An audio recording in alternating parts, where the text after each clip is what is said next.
एक समय की बात है। एक साहूकार के 7 बेटे और एक बेटी थी। कार्तिक मास के कृष्ण पक्ष की चतुर्थी तिथि को साहूकारनी ने अपनी बहुओं और बेटी के साथ करवा चौथ का व्रत रखा। जब साहूकार के बेटे भोजन करने बैठे तो अपनी बहन से खाना खाने को कहने लगे, तो वह बोली, भाई अभी चांद नहीं निकला, मैं चांद को अर्घ देकर ही अपना व्रत खोलूंगी। साहूकार के बेटे अपनी बहन से बहुत प्रेम करते थे। वो उसे भूख से व्याकुल नहीं देख पाए।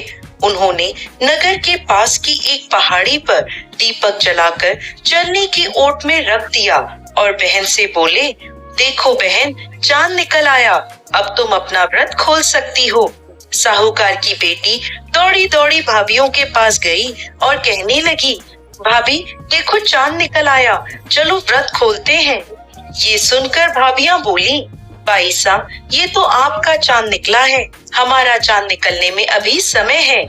भूख से व्याकुल साहूकार की बेटी चांद को अर्घ देकर भोजन करने बैठ गई। जैसे ही उसने पहला निवाला तोड़ा तो उसे छींक आ गई। दूसरा निवाला खाने लगी तो उसमें बाल निकल आया और तीसरा निवाला तोड़ते ही उसके ससुराल से बुलावा आ गया। पति बीमार है, जैसी भी हालत में है तुरंत ससुराल पहुँचे।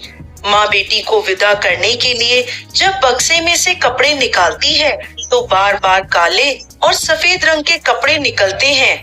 वो घबराकर अपनी बेटी से बोली, बेटा रास्ते में जो कोई भी छोटा बड़ा मिले सबके पैर छूती जाना, और जो कोई भी तुझे बूढ़ सुहागन होने का आशीर्वाद दे वहीं अपने पल्ले में गांठ बांध लेना। बेटी बोली, ठीक है माँ, और वह अपने ससुराल की ओर चल दी। रास्ते में जो भी उसे मिला वो सबके पांव छूती गई। सबने सुखी रहो, खुश रहो, पीहर का सुख देखो, ऐसा आशीर्वाद दिया।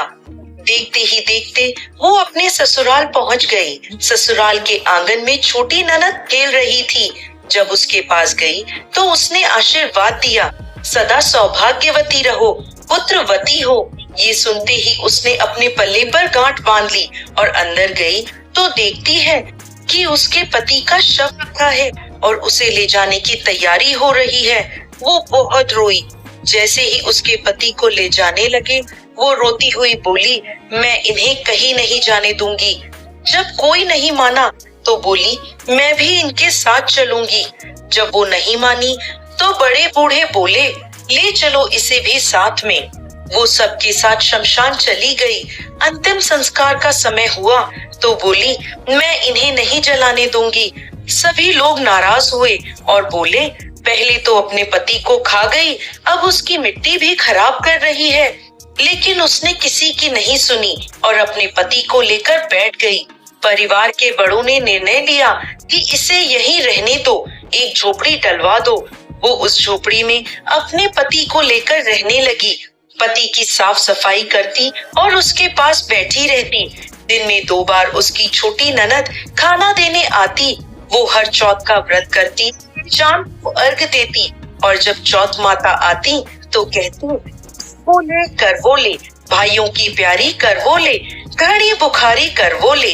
वो चौथ माता से अपने पति के प्राण मांगती, लेकिन चौथ माता उसे ये कहती कि हमसे बड़ी चौथ माता आएंगी तब उनसे अपने पति के प्राण मांगना।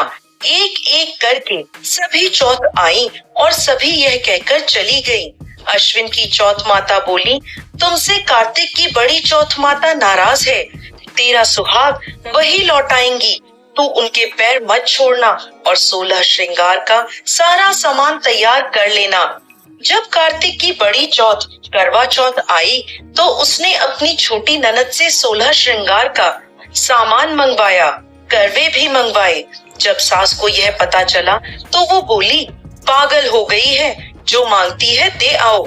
साहूकार की बेटी ने करवा चौथ का व्रत रखा, जोत करी।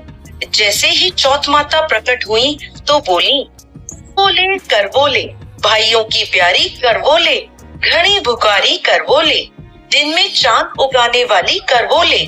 उसने उनके पैर पकड़ लिए और बोली, माता मेरा सुहाग वापस करो। चौथ माता बोली, तू तो बहुत भूखी है, 7 भाइयों की प्यारी बहन है, सुहाग का तेरे लिए क्या काम। वो बोली, माता मैं आपके पैर नहीं छोड़ूंगी जब तक आप मेरा सुहाग वापस नहीं करती। चौथ माता ने एक एक करके उससे सुहाग का सारा सामान मांगा और उसने 16 श्रृंगार का सारा सामान चौथ माता को दे दिया। चौथ माता ने आंखों से काजल निकाला, नाखूनों से मेहंदी निकाली, मांग से सिंदूर निकाला और उसे करवे में घोलकर छोटी उंगली से उसके पति को छींटा दिया। छींटा देते ही उसका पति जीवित हो गया और चौथ माता जाते जाते उसकी झोपड़ी पर लात मार गई, जिससे उसकी झोपड़ी महल बन गई। उसका पति जीवित हो गया। जब छोटी ननद खाना लेकर आई तो देखा भाभी की झोपड़ी की जगह एक महल खड़ा है।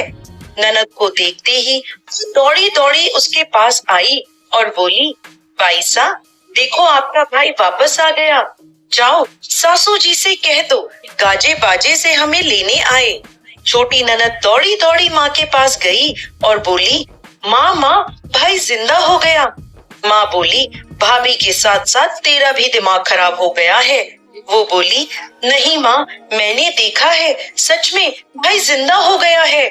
सभी घर वाले गाजे बाजे के साथ अपने बेटे को लेने पहुँचे।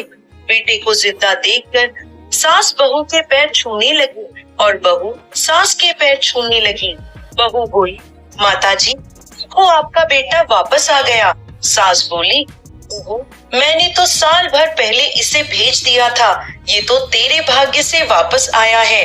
हे चौथ माता, जैसी पहले लड़की के साथ करी वैसे किसी के साथ मत करना और जैसे बाद में उसे अमर सुहाग दिया वैसे ही इस कथा को कहते, सुनते और हुंकार भरते सब पर कृपा करना। जय चौथ माता।